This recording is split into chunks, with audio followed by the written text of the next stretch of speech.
Tuwing may malakas na bagyo, kadalasan kasunod nito ang matinding pagbaha.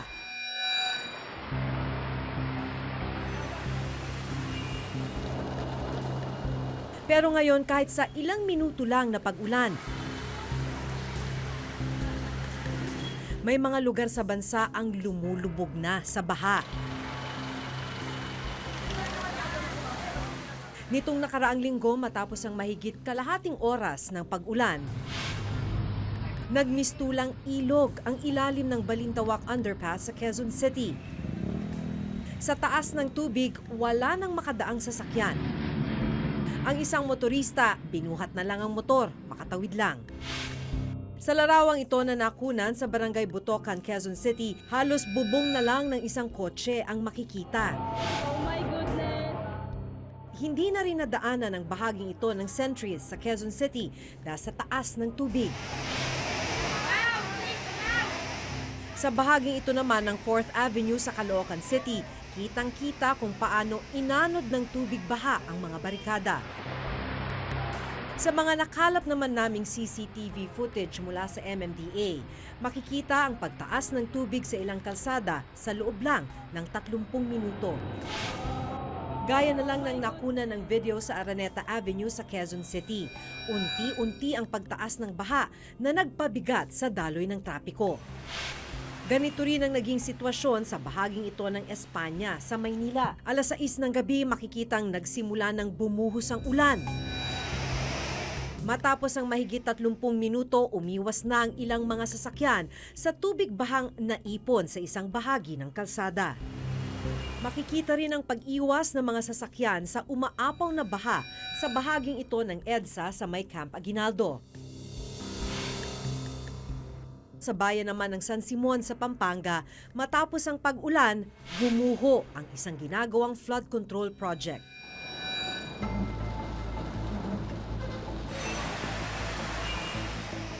Ano ang ugat ng mabilis na pagbaha ng ilang lugar sa Metro Manila at ibang panig ng bansa?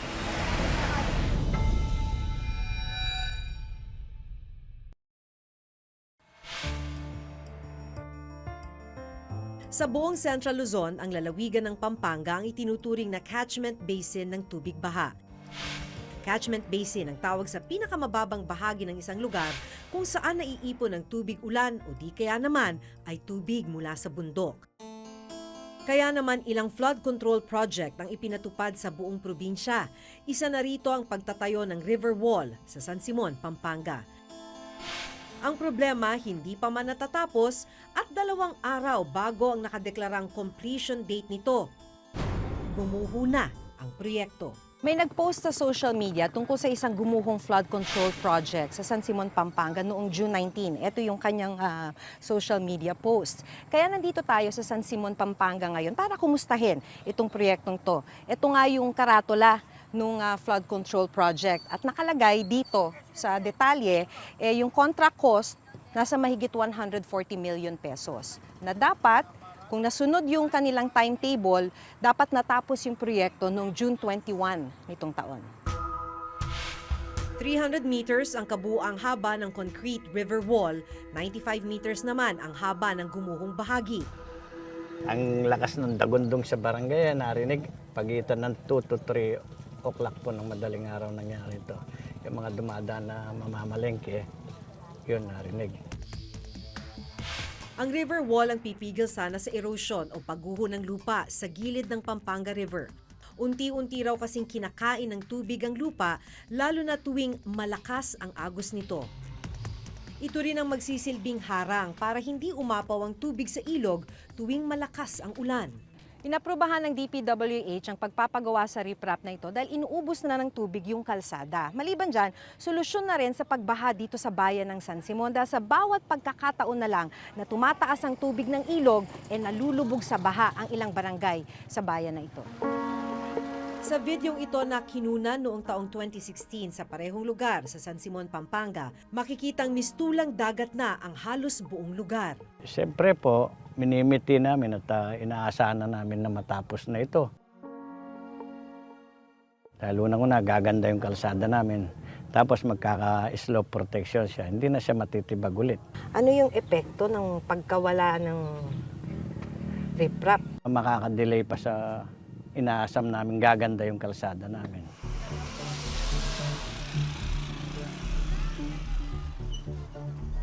Nang araw na yon, naabutan naming minamaneho ni Mylene ang kanilang tricycle sa gilid ng gumuhong river wall. Sakay nito ang kanyang 2 anak na sinundo niya mula paaralan. Maputik ang bahagi ng gumuhong river wall kaya pahirapan ang pagdaan. Nadamay rin kasi sa pagguho ng river wall ang kanilang kalsada. Pag sobra po ang ulan, co-commute po sila hanggang lang po dyan. Maglalakad po sila. Kwento ng panganay ni Mylene na si Stephanie, narinig nila ng gumuho ang flood control project. Anong inisip mo nung nakita mong gumuho yung ano? Nagulat po ako. Pag umulan ng malakas, di makadaan, doon na kayo, persado na kayong maglakad noon, hanggang eskwelahan na yon. Po. Sira po yung daan, tapos po napuputikan po lagi yung mga sapatos namin. Minsan po yung mga palda namin nadudumihan. Tapos po pagpapasok kami sa school namin, minsan napapagalitan po kami sa teacher namin. Late po kami. Ang pangarap kasi nilang ligtas at maayos na daan na dapat natapos nitong June 21, 2018, hindi pa rin natutupad. Eh paano yan? Sira na naman. Di po nga namin alam kung paano po yan nasira. Nagtuturaan po yung ibang, yung mga gumawa po na nagtuturaan.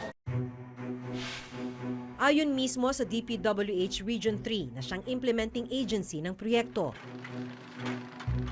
Ang mga water pipe na nasa ilalim ng proyekto ang dahilan ng pagguho nito. Nang inimbestigahan ninyo, bakit po bumigay yung Saturated yung ilalim. Saturated na. Dahil dun sa, Yung tubig na nabasa ng tubig na, nababad na sa tubig. kasi may pipe po sa ilalim nito. Oo, merong nag-leak siguro doon sa portion na yan. So nasan dito, ma'am, yung pipe? Dito sa may tapat na yan, nakatabo na yan. Hindi ko naman, pinutol nila kasi nang makita namin. Pinaputol agad niyang contractor kasi we surprised na bakit nagkaroon ng tagas yung DK. Nagkaroon ho ba ng kapabayaan dito? Wala naman akong alam na kapabayan dahil tiga-apalit lang ako araw-araw dumadaan ako dito. Oh, pero nagkaroon ho ba ng maling paggawa? Wala Kaya naman akong dito nakita. bumigay. Wala naman akong nakita. Ayon sa isang structural engineer na aming nakausap, umpisa pa lang ng proyekto, dapat tiniyak na ng contractor at ng DPWH na walang obstruction sa paggawa ng flood control project. The plans must be properly reviewed by the contractor or by the original structural engineer to make sure that after spending again that big amount, ma-eliminate na yung risk that the same problem will happen again. Yun ang isang parang nagtataka din ako, yung for 90-meter stretch over a 300-meter length of work, parang napakalaki ng epekto ng walawa sa water line. Maybe 10 meters or less can be a factor, but not for the stretch of 90 meters, which is about 1/3 of the whole project. No? Iginiit ng DPWH Region 3 na sapat ang pag-aaral na ginawa ng ahensya at ng kontraktor bago sinimulan ang proyekto. Naging pabaya po ba yung contractor? Hindi naman sila naging pabaya. If they follow our instruction and they follow the specifications based on the plan. Yung kanila kasing pipe, nakagilid na rito sa diki namin. We don't notice talaga. Kung meron talaga, ipalilipat namin. Kano na po Mayroon. nabayad sa contractor? 60%. 60% po ng 99. 140 million Oo. pesos Oo. ay naibayad na sa Oo. contractor. Ang mga kumpanyang Third Star Builders at DL Cervantes Construction ang mga kontraktor ng proyektong ito. Sinubukan namin silang kunan ng pahayag para malaman sana kung bakit gumuho ang river wall sa gitna ng paggawa nito. Pero sinabi ng tagapagsalita ng mga kumpanya na nagsumite na sila ng report sa DPWH Region 3 tungkol sa nangyaring pagguho. Siniguro naman daw ng DPWH Region 3 na ang mga kontraktor ang sasagot sa gastos sa pag-aayos ng nasirang flood control project. They will construct at their own expense. Wala kaming ibibigay kahit 5 sa kanila. Ibig sabihin ho ito, hindi na kailangan ng dagdag na budget. Hindi. Gaano daw po katagal bago daw matapos yung repair? 1 to 2 months yan. Minsan na rin naming binisita ang isa pang river wall sa Mandulog River sa Iligan City sa Mindanao. DPWH Region 10 ang ahensyang nagpatupad ng proyekto simula pa noong taong 2015, panahon ng dating administrasyon. Ayon sa completion report mula sa DPWH, hinati sa 9 na bahagi o phases ang paggawa ng flood control dike. 1 bilyong piso ang pondo para sa pagpapagawa ng mga riprap na ito sa Mandulog River. Kailangan ng mga riprap para hindi na umapaw yung tubig mula sa ilog. Pero ang flood control dike mukhang bungi-bungi o putol-putol kung titignan sa aerial footage na ito. Yung completion po ng project na yan is more or less nasa 70% po tayo. So yung remaining po na 30%, yun po yung mga problema po natin sa road right of way na nine-negotiate pa po natin hanggang ngayon. Di po kasi nagko-cooperate yung iba. Tapos yung iba rin, hindi pa po kumpleto yung mga documents, kaya matagal po talaga nating masisettle yung right of way po. Pagdating sa mga pumping station, gaya ng narito sa Pasay, Navotas at Maynila, problema pa rin ang tambak ng basura. Kaya halos hindi na rin gumagalaw ang daloy ng tubig.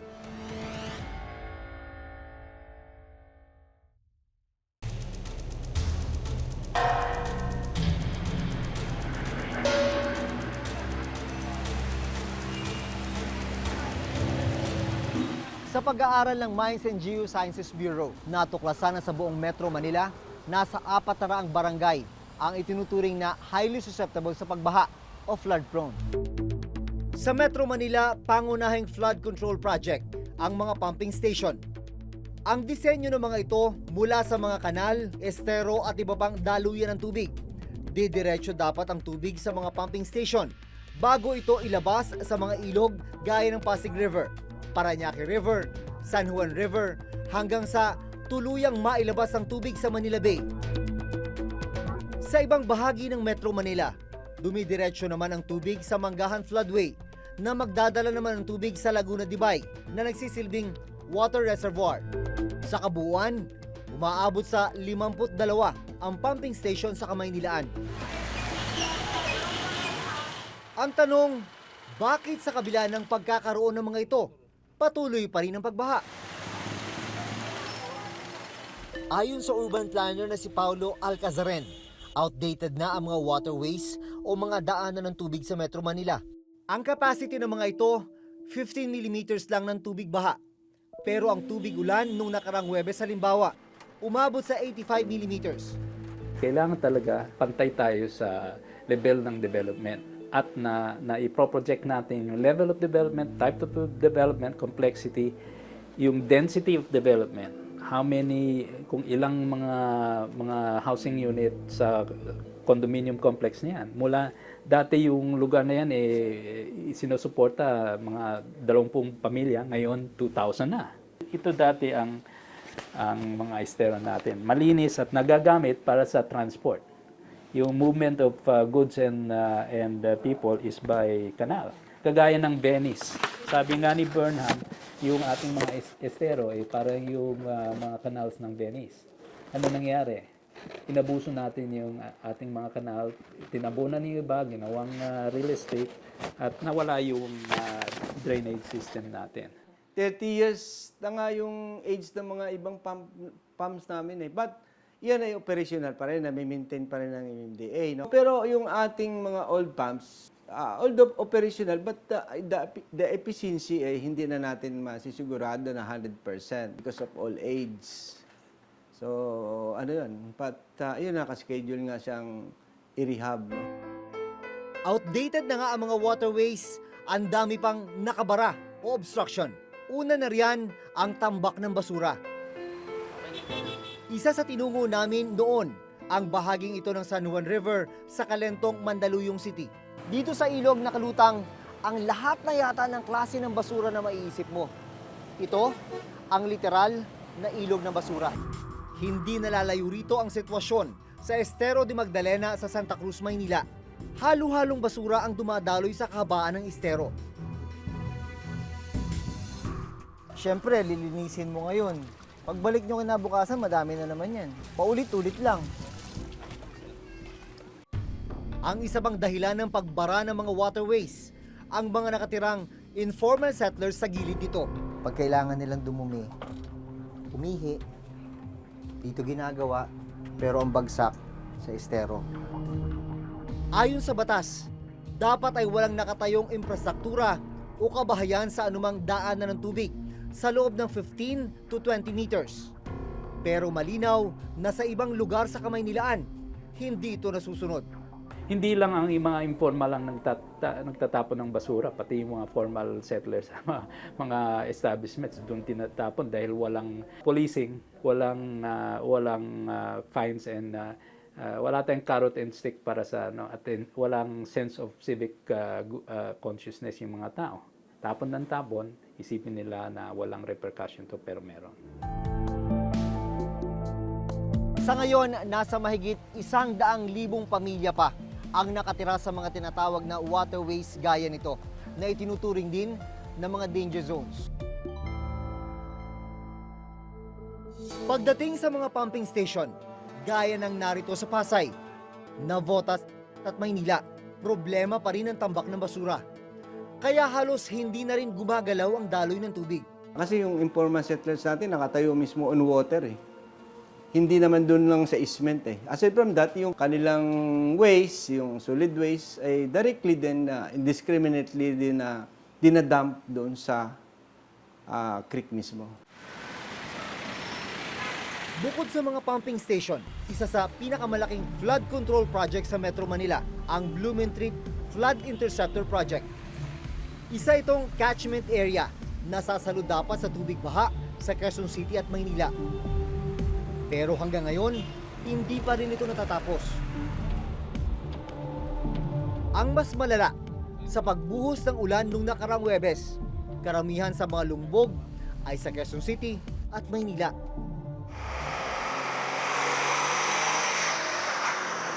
Bukod sa mga problemang kinakaharap ng mga flood control projects sa Metro Manila, isa pa sa tinutukoy ni Alcazaren na sanhi ng pagbaha ang overdevelopment sa Kamaynilaan. So yung supply, drainage, power, kailangan i-proportion sa intensity of development. Yan yung pagkukulang. So yung mga local authorities, gusto nila na mas intensive yung development dahil yan yung sign of improvement sa kanilang mga lungsod. Pero may katumbas o may kailangan na infrastructure na magsusupport niyang. At kung dito lang i-improve sa loob ng development, itatapon lang yung problema sa surrounding development. That's why kailangan yung coordination with adjoining LGUs and with the region. Pero pumapasok yung tubig. Isa sa mga suhestyon ni Alcazaren ang paggamit ng tinatawag na purview cement para sa mga kalsada sa Metro Manila. So, lahat ng tubig na yan pwedeng pumasok sa cistern o pwede pumasok sa gravel bed. Sa ilalim ng Metro Manila Flood Control Management Project, uutang ang gobyerno ng Pilipinas ng $500 million mula sa World Bank at Asian Infrastructure Investment Bank para sa pagsasagawa ng iba't ibang proyekto para masolusyonan ang problema sa pagbaha. Gaya ng pagtatayo ng dam sa Upper Marikina River Catchment Area, improvement of urban drainage, modernization of Metro Manila pumping stations, at improvement of flood forecasting. Lahat po ng mga proyekto o programa na i-implement namin sa Metro Manila ay palinsunod doon sa Flood Management Master Plan of Metro Manila. Ang purpose po ng project na to ay to modernize drainage areas doon sa mga priority flood-prone areas of Metro Manila. Sa inilabas na report ng Commission on Audit para sa MMDA noong nakarang taon, mula 2014 hanggang 2016, umabot sa halos 800 million pesos ang kabuang project cost ng mga flood control at sewerage projects sa buong National Capital Region. At mula taong 2014 hanggang 2016, umabot sa 168 million pesos ang halaga ng mga flood control project na hindi natapos within specific contract time at required completion date.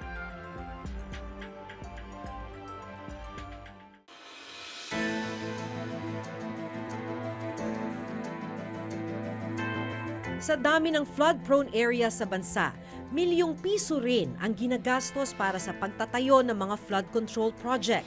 Ang problema, sa ilang pagkakataon, hindi nagiging epektibo ang mga proyekto.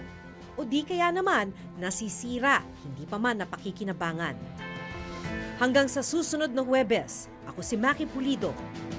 Ako si Jun Veneracion at ito ang nakatala sa aming Reporter's Notebook.